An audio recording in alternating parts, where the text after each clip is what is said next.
Welcome everybody to the first session of Ignite, sparking the conversation between scientists and educators in Idaho. We are super excited that you guys can all be here. My name is Augie Gabrielli, and I am a water education coordinator with the City of Boise Environmental Education. I work specifically at the Boise Watershed Educational Center. So if you've ever been there, you might have seen me or my compatriots that also work there too.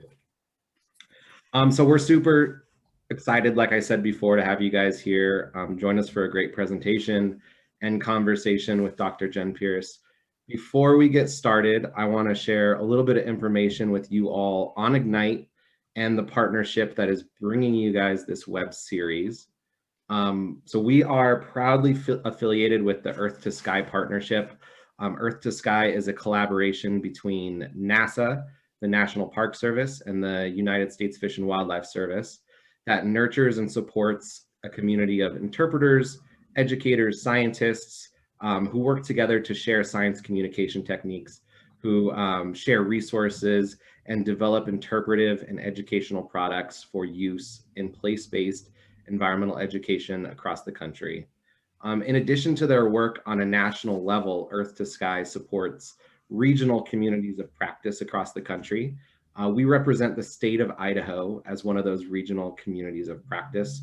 And so if you're interested in learning more about Earth to Sky, I'm going to put a link into the chat to their webpage that you guys are welcome to check out. You can also reach out to any of us, the regional leaders, and get some more information on that. So Kayla just put that. Thanks, Kayla.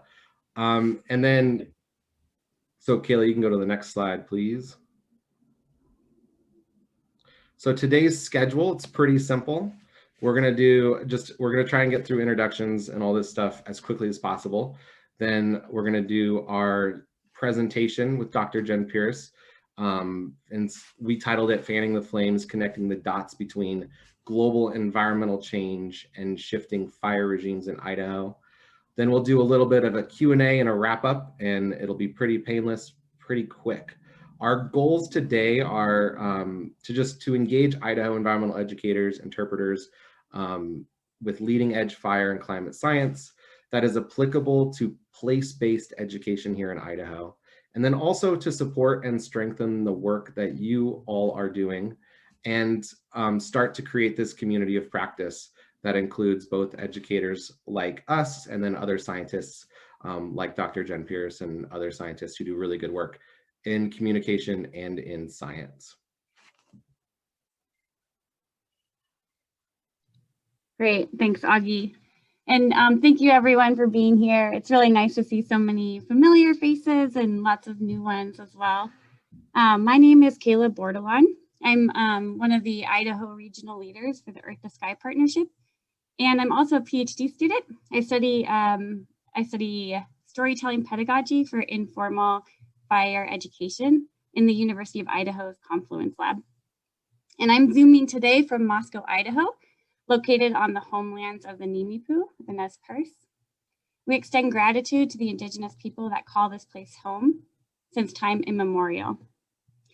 And as a way of sharing where you are all Zooming from today, you're invited to share land acknowledgements in the chat. And we also wanted to mention that it's important to us that everyone feels welcome to participate and share and ask questions today.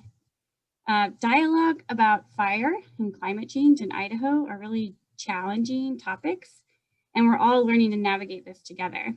So we want to make sure that it's a space that everyone, from those who are new to this subject or those that feel well versed, that everyone feels comfortable having their voices heard. And I know Dr. Pierce is really looking forward to a lot of discussion during her presentation today. So with that in mind, we have a couple of suggestions. We invite you to participate with grace and humor and respect, and maybe a little patience for the technology that we're all using.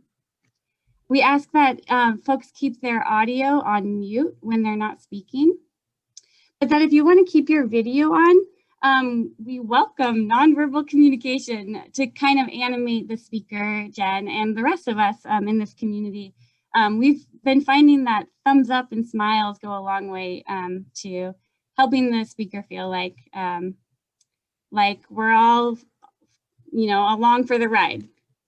So feel free to keep your video on if you'd like. I know folks have a lot going on in their lives too, and sometimes that's not possible.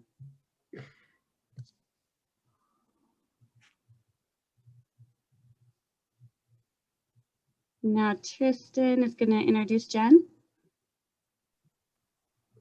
Sure. And then did you give a couple tech notes on we will be recording? There are closed captions. Anything else you want to add there, Kayla?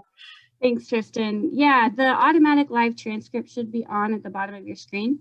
If you find it distracting, you can hide it by using the bar at the bottom and clicking on the CC and then hide subtitles. And I'll be running tech during this webinar, so if you have any questions, feel free to ask in the chat or just message me directly. Perfect. Awesome. Thanks, Kayla. So I am Tristan Harris, and I am the Community Engagement Coordinator for the Climate Action Division with the City of Boise. And I have actually worked with Dr. Jen Pierce in the past, both at Boise State and just some really cool collaborations that we're doing at the city between us, the watershed, and I'm so excited to be here with Kayla and all of you. So thank you, and I will turn it over to Dr. Jen Pierce. Jen is an associate professor in the Department of Geosciences at Boise State University. Her diverse research areas include feedbacks in hydrologic, biologic, and geologic systems, with particular interests in soils and wildfire. Jen also studies climate education and is very passionate about building capacity for climate education here in Idaho, which makes her the perfect speaker to launch this series. So thank you, Jen. Super excited to have you here. Awesome. Well, thanks so much for the wonderful introduction. And Tristan, Kayla, and Augie are three of my favorite people out there, and I'm really excited about this whole series. So thank you for the time and effort you've put in to getting this going. Let's see, I think we will go ahead and launch the poll. I'm just gonna have a quick poll so I know who I'm talking to here. And I apologize if these, categories don't describe you, and I should have added other, and I can try to gear my talk a little bit towards what you're most interested in learning about today. So just a quick poll to start out with.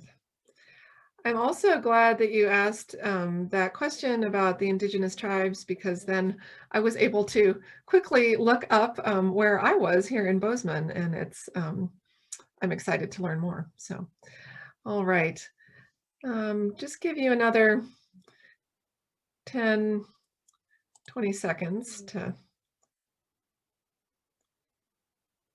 answer those.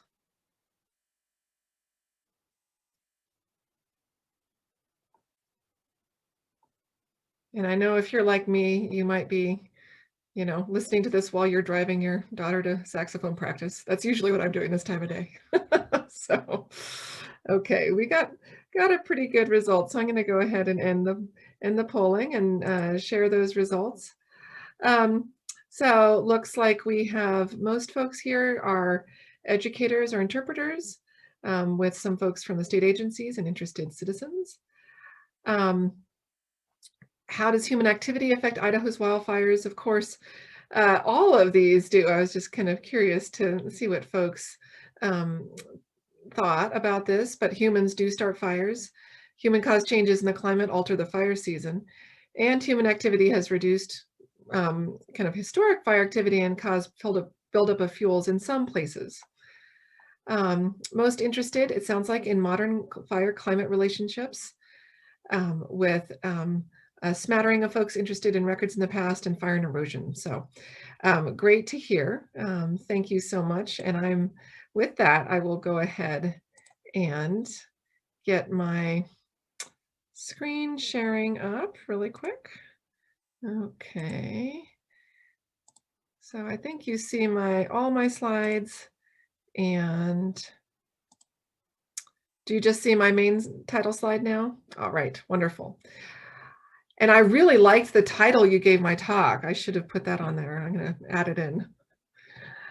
All right. As Tristan said, I am in the Department of Geosciences at Boise State University. I am the director of iClear, the Idaho Climate Literacy Education Engagement and Research Group. And I'm really interested in learning from all of you about how we can best educate Idahoans about the causes, consequences, and solutions to climate change. My research topics surround the topics of education, fire, and soils, particularly how has fire activity changed in the Western US, and are fires larger or more frequent than they have been in the past? I study erosion following fires, which from my screen background, you can see some of my students out in the Pioneer Fire studying a recent very large fire-related debris flow that came down this drainage. And I'm also interested in soils and how soils store carbon, both as organic and inorganic carbon. And I have a new research focus in that area. Also have a new NSF grant to promote diverse leadership in the geosciences that I'm really excited about. All right, some of the key questions I'll be addressing today. What best describes Idaho's wildfires? What variables are associated with Idaho's wildfires? And how does human activity affect Idaho's wildfires? And this is actually a view of one of your places from the Sawtooth. In case you are doing other things at the end of the talk, I'll just kind of tell you my take-home points right here at the beginning. First, rising temperatures make vegetation drier. Second, more ignitions mean more fires. Longer fire seasons mean more fires. More wind, more severe fires. At this point, I joke that I went to school for like 12 years to tell you all these things that you probably already knew.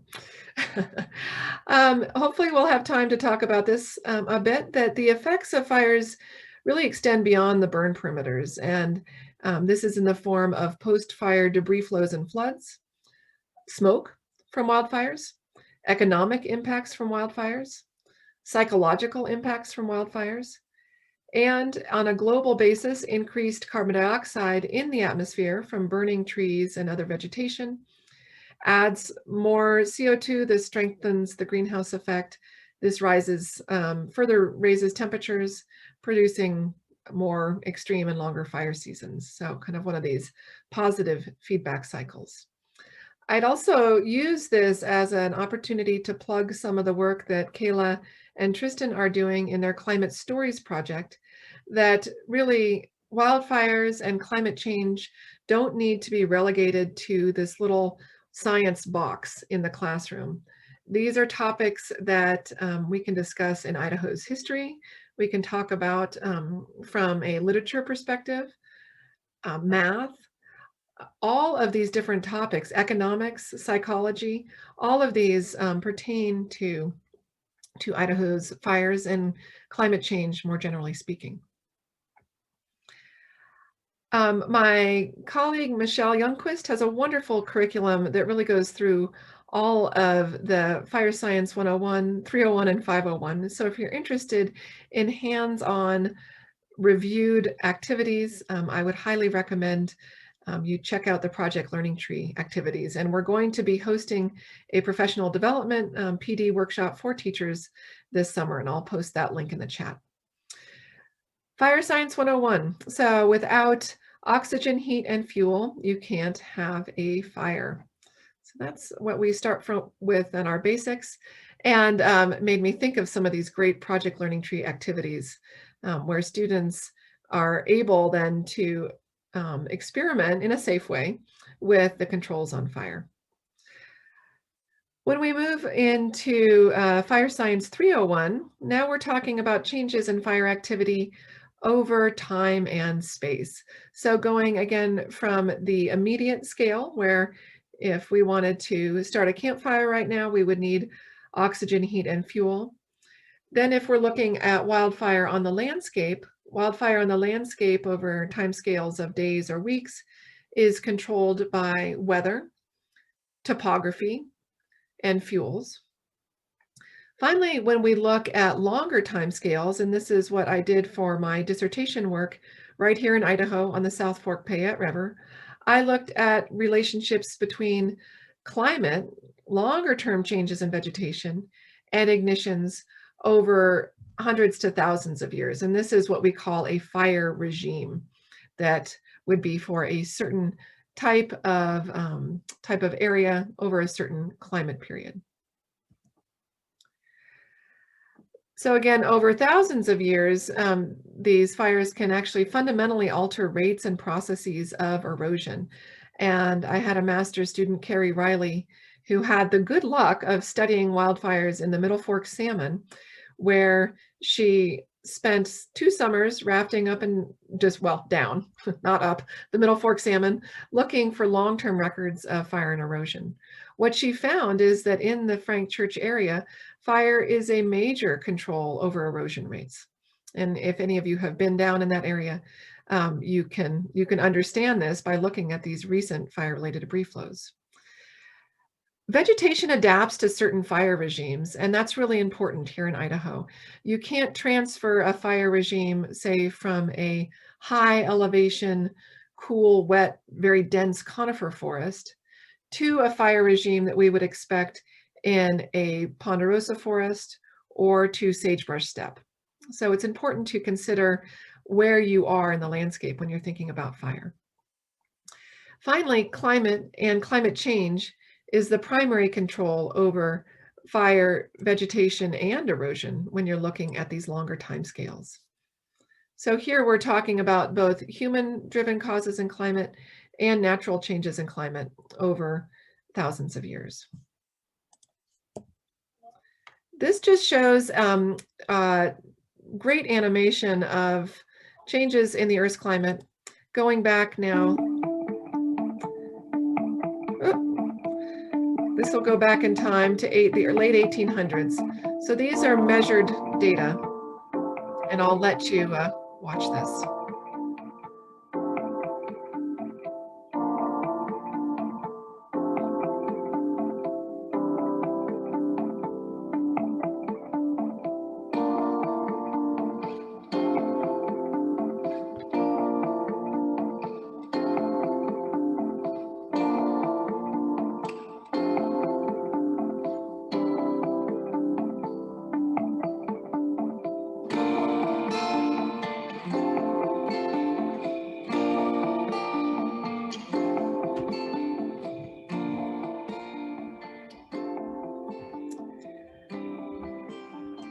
That's a great video from NASA, and I'll make sure that that goes into the chat. I'm going to back up if I can on this a little bit. Let's see. I might not be able to. No, probably not. What I wanted to highlight there was the change in fire regimes really in about 1985. That was when things really shifted. Okay. Oh, now I've confused my PowerPoint. It doesn't want to do anything else. Let's see. Uh-oh.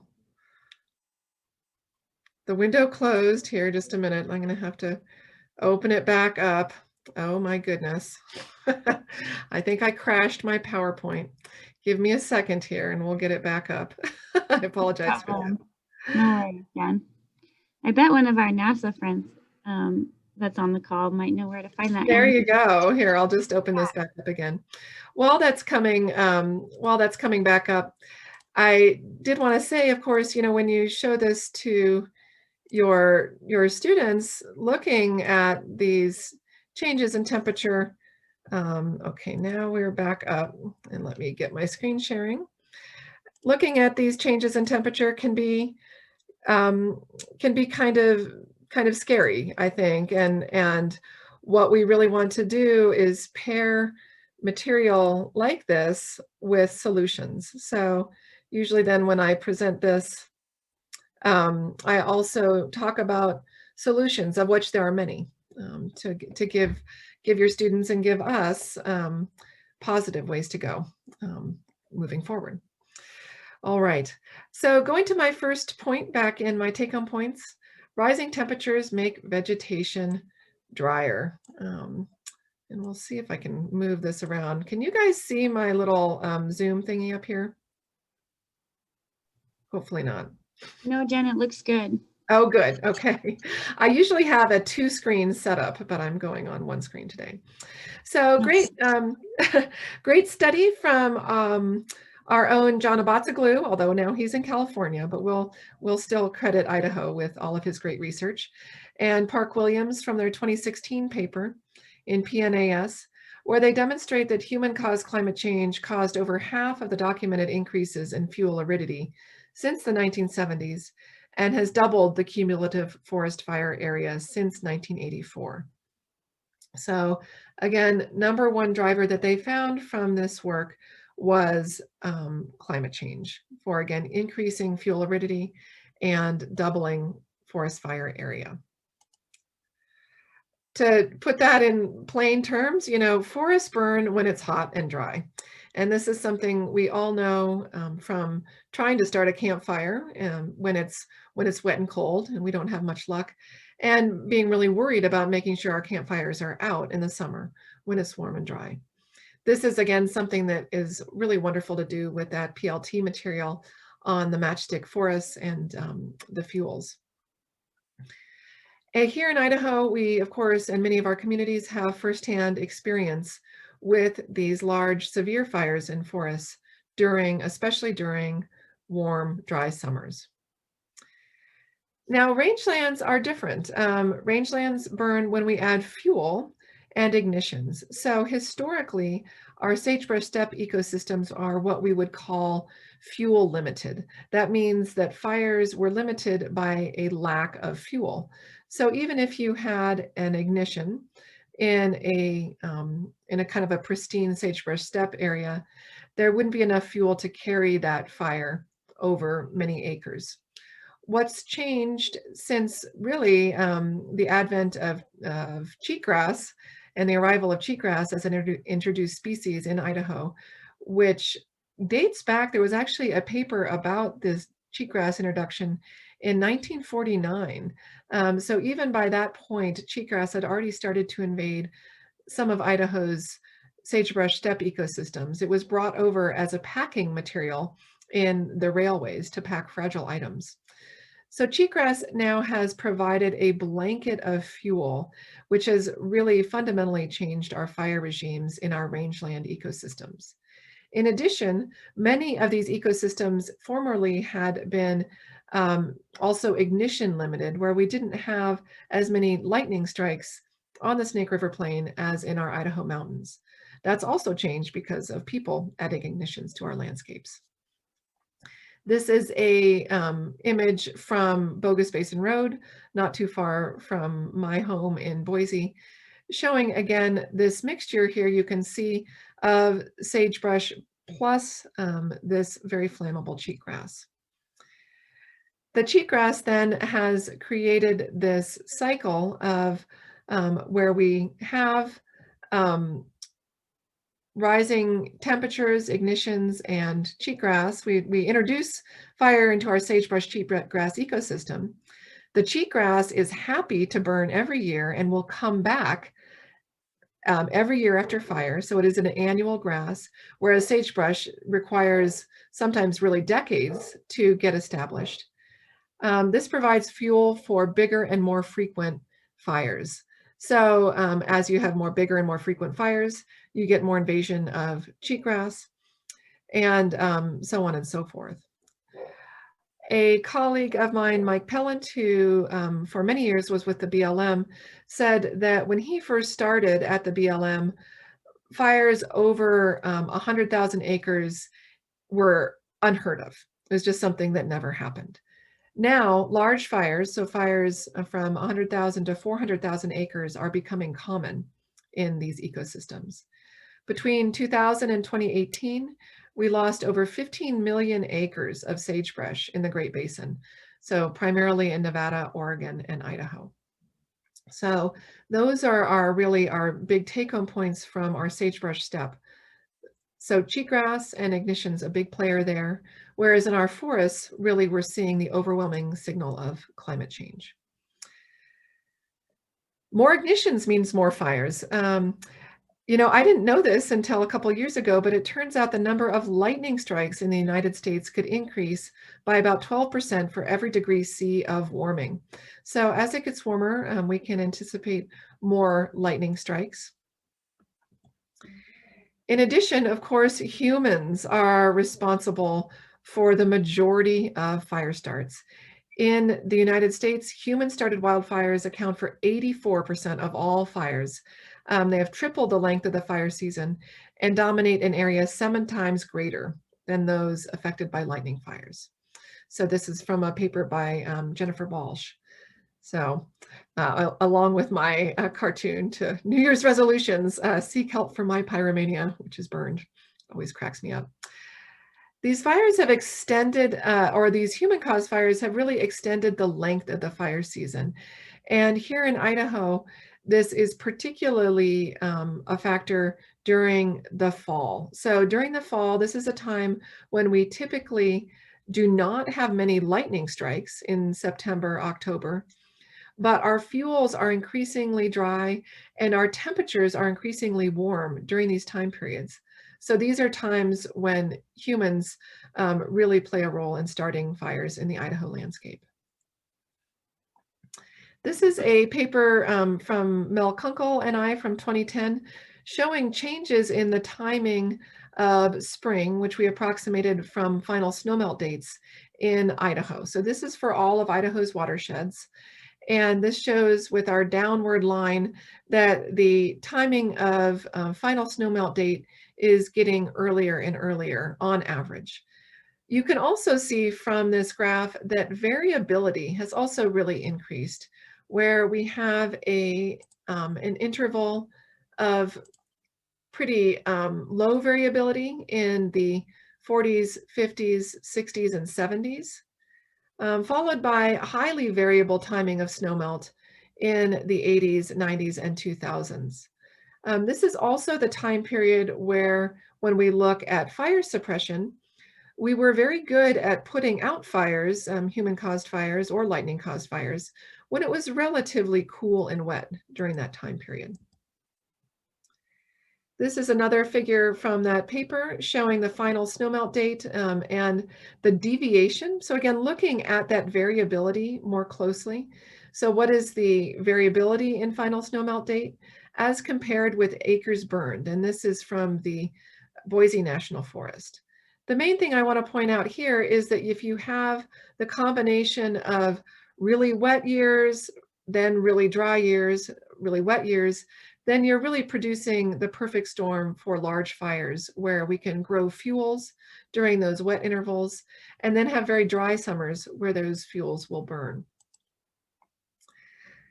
These ignitions, again, thinking about that annual cycle in ignitions, human ignitions extend throughout the year. So this map shows where human ignitions are most prevalent, and you can see really in the eastern US and then in parts of California, whereas the Central Mountains here more dominated by lightning fires. But here, when we're looking at the northwestern forested mountains, we can see that our lightning-caused fires really should just extend throughout those summer months, whereas our human-caused fires extend throughout the fire season. And there's a little spike here in July that I bet all of you could try to figure out. And you can go ahead and enter that in the chat if you figured out what that red spike is. All right. And oh, this is from that Sublet fire I was just talking about earlier. That incident racked up more than $15 million in suppression cost, and that was from an abandoned warming fire. So some great lessons there for our kids. And yes, Rick, you got it right. That was the 4th of July. So winds. So climate change can affect the winds that drive fires. For any of you who have ever been a firefighter, you would know that wind is really the wild card between fires that maybe are controllable versus burn out of control. Climate models do predict that the intense Santa Ana winds in California are on the way and could increase the total risk of area being burned by mid-century by more than 60%. Not sure what the forecast is for Idaho on the wind front. So let's now look just a little bit more specifically at Idaho and Idaho's fires. The questions here, and this is, I put this together for a workshop that we ran at Boise State for high school math teachers, and there are math data sets that go along with all of these questions. What describes Idaho's wildfires? What variables are associated with Idaho's wildfires? And how does human activity affect Idaho's wildfires? So again, thinking about our state, really here you can see in the coding of fuel loads going from relatively low fuel loads in brown to higher fuel loads in our green colors. That difference between fuels in the Snake River Plain versus fuels in our Idaho forests. So if you're an educator, depending where you're teaching, you may want to focus then on either our rangeland forest fires or our forest fires. All right, zooming in here a little bit more. So we've got these no tree canopy, again, for the Snake River Plain and some parts of our state, and then going up into these very forested zones. So wide variety of vegetation types, wide variety of fuel conditions. So another factor that describes Idaho's wildfires, fire size. So here we're looking at natural fires in green circles and human-caused fires in blue circles. And we can see, again, a wide range in fire sizes and a smattering of both natural and human-caused fires across the state. I bet, though, many of you, especially if you've lived in Idaho for a while, know that this is also our major transportation corridors running along where we see more of our human-caused fires and our major metropolitan areas. So fire severity, this is another factor, of course, that's used for the Forest Service in their categories of burn characteristics. The BEAR teams will go out on the landscape and make assessments of fire severity. And these classifications would go from unburned, low severity, where you have a ground fire that kills some of the herbaceous plants, but not trees, moderate severity, so kind of a mixed severity fire, to high severity. This is when all of our shrubs or canopy is killed, more than 75% of the trees killed, and all of the shrubs and herbaceous plants. So these are all sorts of different characteristics you can investigate with your students. So this is, one of the questions I posed in the poll. So how does human activity affect Idaho's wildfires? It's all of these. So humans start fires. Human-caused changes in climate change have changed the length and severity of our fire season. This last one, human activity has reduced fire activity and caused buildup of fuels. This is something that has certainly been a factor in some areas, but you hear about this, a lot in the media and the news, and I think this is a topic that I would love to see more data on. So what areas in what types of forests has reduced fire activity and buildup of fuels really been a factor? When did that fuel buildup occur? We think about the Smokey Bear era where fire suppression in the 60s and 70s, but some other really great studies point to human-caused changes in fuels dating back, for example, to grazing on our landscape and grazing of sheep in Idaho and cattle back in the mid to late 1800s also really altered our fuel loads. And so I think this is an interesting topic to think about on multiple scales. And I have a graduate student who is currently investigating this right now. So, all right. Again, thinking about our human versus natural ignitions, we have our natural ignitions dominating in our mountainous forested areas that are more prone to lightning strikes, and our human ignitions dominating again in our along these transportation corridors and in our cities. So this is great work by Katie Gibble. She is now the wildland fire manager for Ashland, Oregon. So for Idaho, natural fires account for about 3/4 of our total acres burned, are from those lightning caused fires, where only about 1/4 again is from human ignitions. So good job. What I'd love to see us do is continue to reduce those human ignitions, especially in our pristine sagebrush steppe area. Okay, and I'm going to kind of quickly go over this other great data from Katie on fires over 1,000 acres, I think, to move my little cursor. And then I did want to highlight this because I know folks are tuning in from different areas, that the proportions of human versus natural fires, of course, change depending where you are on the landscape, where Moscow's about half and half. Boise, we got a ways to go. We've got, more than half of our fires caused by people in our area, similar to Pocatello. And Twin Falls, about 3/4 of the fires there are human caused. So, all right, looking at my time, got about 9 minutes. So quickly want to talk about how the effects of these fires extend beyond the burn perimeters. So here, we'll see if this crashes, hopefully not. First thing I wanted to mention, fire-related debris flows. Again, this is something near and dear to my heart. A wonderful topic to think about if you're teaching about erosion at the 4th grade level. This is a video from the USGS, who's done some great work. Here you can see just the beginning of a debris flow starting on a burn landscape. I believe this is in Colorado. You see increasingly sediment charged floods here, where you really murky sediment. These debris flows then start to act like wet cement.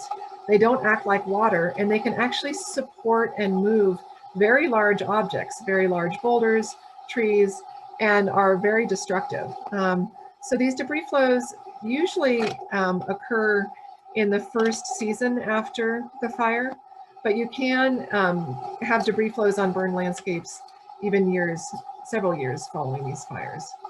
So another way that, again, our fires and the effects of fires extend beyond the burn perimeter. There comes a couple really big boulders coming down.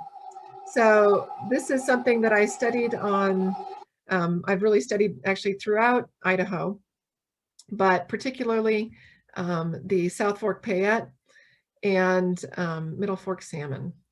Okay, this one, well, we might skip over that. That's a recent fire-related debris flow in California. And there might be a swear word in here. So if you're a child, plug your ears. I can't remember. All right, let's see if this works. Turn around, the flash flood's right there. The flash flood's right there. Get out of here, go. Oh my God, Mom.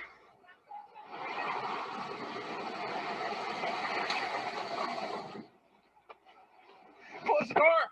It was 1,000,000 miles an hour in slow motion, if that makes sense. I clicked into survival gear, survival mode. Wake Dad up.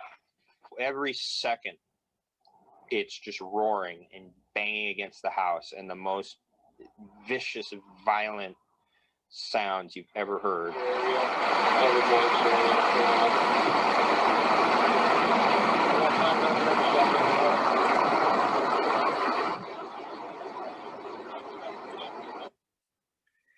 So, oops, I accidentally cut that off. I can keep it going. Well, this was somebody's driveway. There are 3 cars destroyed, buried inside that rubble. And looking at this house, it's difficult to believe that anyone on this street survived, but many did, and their stories are remarkable. People walk their dogs through here. There's trails. My kids have grown up riding their bikes. two young boys were swept out of their home along with their mother in the middle of the night, and their dog is gone, and they're lucky to be fine. I mean, it's just like a war zone here. There's homes that are just missing. And I walked down the street and I see balls and toys and bicycles and shoes and socks and knives and hammers, and it's like people's lives are just washed to the ocean. So yeah, really powerful stories there from those folks. And this is another great time to plug Tristan and Kayla's work. That I think a lot of folks in Idaho have stories either about fire or about their natural landscape, and that's a way that we can really make climate change something that's not a distant threat that might happen to some generations in the future, but is happening now and is affecting us now. Certainly a way that we've all experienced fire, unfortunately, is through wildfire smoke. So wildfire smoke is the primary way in which climate change affects our health. Globally, it's estimated that exposure to landscape fire causes an additional 339,000 additional deaths annually. So that's a huge number. Of course, really trying to associate health impacts or deaths to smoke is very difficult just from a medical standpoint. But it's certainly something that all of us have experienced on smoky days in Idaho. And the figure over here is from a paper that now this has actually been published, Moji Sagda wrote on smoke here in Idaho, showing the view from our office at the blue turf on a smoky day versus a clear day. So again, I think smoke is something, we all have stories about smoke and how smoke affects us and affects our lungs. Okay, I'm gonna keep going through because I've just got a few minutes left. And this just shows smoke wave days. In terms of wildfire air pollution, you can really see that Idaho does suffer from these smoky days. And this is from downtown Boise. Okay, quickly, changes in ecosystem services. So all the varied benefits that we gain from the natural environment, changes in snowmelt. So this is another indirect effect of fires. Economic impacts from fires are huge, anywhere from $71 billion to $347 billion from loss of structures, etc. So huge economic impacts, and over 50% of the Forest Service's budget. So climate change and these fires from related to climate change do pose a risk to our nation. This is from the Department of Defense. Climate change impairs our ability to defend our nation and poses immediate risk to our national security. So quickly here at the end, so what can we do about this? This was a lot of scary information. So what can we do? Well, we certainly have the opportunity to reduce human-caused fires. And this is something, again, I just love this FireWise curriculum and the fourth grade curriculum that Chris Taylor has helped develop for the Boise Public Schools that really make our kids aware of fuels and fuel loads. Thinning, this may be an option in some areas, but for many of Idaho's forests, this is not really economically or ecologically an option. So we can think about thinning. However, in recent times, the fire in Hood River area jumped the Columbia River. So we'd have to think about thinning on a large scale, but I think that's a wonderful thing to consider, especially when we're trying to manage our forests. So fires affect our pocketbooks, all of us. They affect our resources, they affect the lands we love, they affect the way we can recreate on our lands. And again, I think these threats from wildfires and wildfire smoke are something that are a great place-based way to talk about climate change in our classroom. So what have I done about it? Again, I'm the director of the iClear group, and I encourage you to contact me and find out more about iClear. We have meetings the second Wednesday of every month. And there's my contact info, and I'll put that in the chat. Coming up, we're going to have Jen Marlin from the Yale Climate Communications Center talking about climate literacy in a national context, among other great folks from our community and some of our student leaders. So, all right. These are the extra slides on fire and erosion, but I'm going to go ahead and end there to make sure that we have time for questions. So. And we do have the rest of that poll that we could launch, although that might take people a few minutes to do the SASE quiz. So let me, Kayla, do you want to moderate the questions or? Sure, yeah, Augie is going to. Of course. So we'll pull up just a quick slide so that we can have in front of ourselves.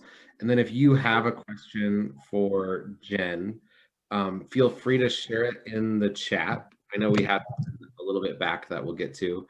And then if you want to ask a question out loud, just use the hand raising tool, which can be found on your lower bar under reactions, and just click raise a hand and we'll just get to all those questions. So we do have a little bit of time, about 9 minutes, 9 minutes to get to some questions. But the first question that I saw was from Rick in Juneau, our friend Rick from the Earth to Sky program.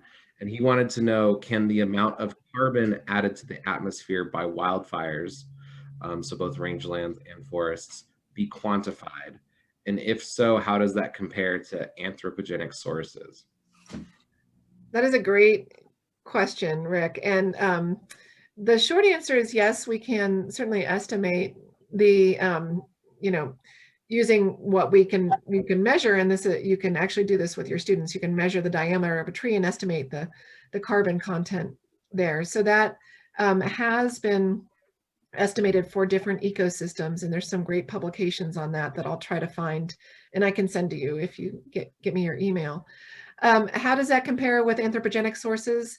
The forest fires, releases from forest fires are still small compared to anthropogenic total emissions from burning of fossil fuels, but they are measurable.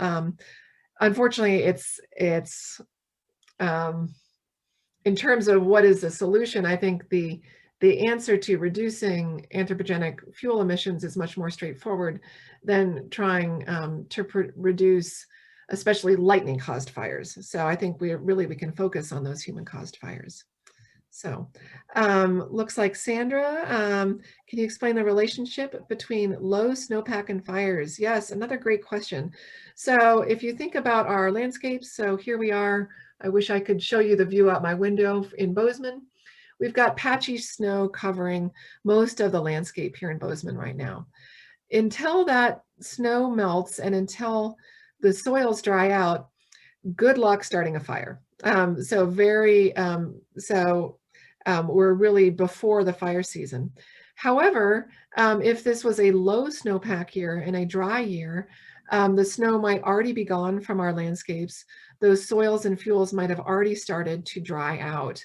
And so really it's the length of time that snow is missing from our landscape lengthens our fire season.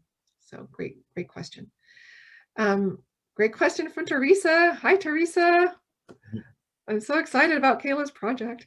How do you think prescribed burning should be presented in Idaho education when considering how to live with fire in the time of climate change? Another great question. And here, I think it's really important for each community to look at their own community, first of all, and say is this an area where reduced burning has likely influenced fuel loads? And so here we're really talking about your neck of the woods. So our ponderosa pine forests are a forest type where fire suppression has likely increased fuel loads, and prescribed fire is a tool that I think we should be using on those landscapes to reduce fire. And I would just contrast that with our really dense, high elevation mixed conifer forests. Those forests have always grown densely, and fire suppression likely hasn't influenced those forest types as much. There we're really seeing that influence of of climate. Those, and I've got some great data on this from Yellowstone, those forests, those high elevation mixed conifer forests really didn't used to burn very frequently at all. It's just during those warm, dry times. So I think the first thing is to say, okay, what ecosystem are you in? Sagebrush steppe, we do not want to add prescribed fire to a pristine sagebrush steppe because we want to keep that sagebrush on the landscape. There we might talk about goats or other grazing animals to reduce those fuel loads of the cheatgrass. So, which I think gets to the next question. So, yeah, great question, Teresa. And again, I think that those Firewise demos are really good in talking about this with kids and the Project Learning Tree demos. So, all right, from Ruth, can you explain a bit more about grazing animals and fuel loads? Yeah, great question, Ruth. So some great work from Jen Marlin, actually, who's now at Yale, but she also is a fire scientist. Her work showed that there was what she calls a fire deficit on our landscapes, starting not from the time we think, not from the Smokey Bear kind of 60s and 70s era, but dating way back to the late 1800s. And she attributes this fire deficit to both European expansion on the landscapes and the removal of Native Americans and the Native American traditional burning mechanisms. So that's one way. And then the other way was through the introduction of sheep and cattle. So when you introduce sheep and cattle to a landscape, of course, they're going to eat the good stuff. They're going to eat the grasses, the forbs, and likely not eat those tree seedlings because they don't taste as good. So if you have animals grazing through a landscape, eating the grasses year after year, but not eating the tree seedlings, then those tree seedlings will grow, and then you'll have densification of your forest, and also reduced fire activity because they've reduced those fine fuel loads. So some pretty interesting work there. So Jen, thank you. Thank you so much. I'm thinking maybe as we wrap things up here, if folks would like to add to the chat, just one thing that surprised them from Jen's presentation today, or one thing that they're going to walk away thinking about a bit more.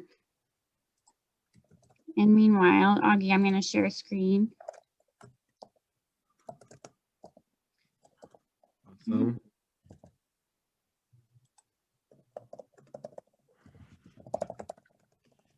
Thanks, Kayla. All right. So just a few closing things from the Earth to Sky team. We just definitely want to say thank you again to Dr. Jen Pierce for being here and for taking us through this fire information, which I'm sure is going to help so many of you out in your educational practices. We are having 3 more series coming up. The next one is Tuesday, March 30th. So at the same time, 4 to 5 Mountain Time, and then 3 to 4 for you Pacific Time people up north. And that one, we're going to get further into the weeds, pun intended. That one's going to be titled Out of the Frying Pan and Into the Fire, Invasive Species, Climate Change, and Fire in Idaho. And our presenter for that will be Dr. Chelsea Nagy, who is a research scientist at the University of Colorado Boulder. So it's going to be a really awesome presentation. I do want to say I'm going to add the link, or have Kayla add the link to the registration again. If you know someone in your organization or just a friend who you think would be interested in this information, I just want to encourage you guys to get this out there to people who might be interested in joining these seminars and hearing these talks.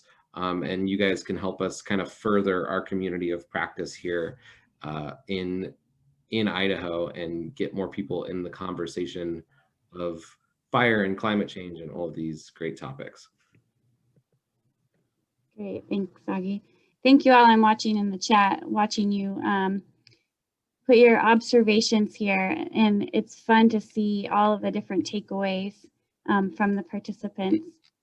Thank you again, Jen, for being here with us today, even though I know that you're in Bozeman, far from home. We appreciate you taking the time. And I am going to put a final link in the chat. This is for a quick evaluation. Most of you are educators, so you know how important it is to evaluate the things that we do and be able to improve on them for next time. So we'd love your thoughts on what you learned today, what you'd like to see more of, and how we can make this experience better for our next webinar, which will be 2 weeks from tomorrow, 2 weeks from Tuesday. So with that, I think we'll stick around for a little bit, and yeah, I hope you all have a great afternoon.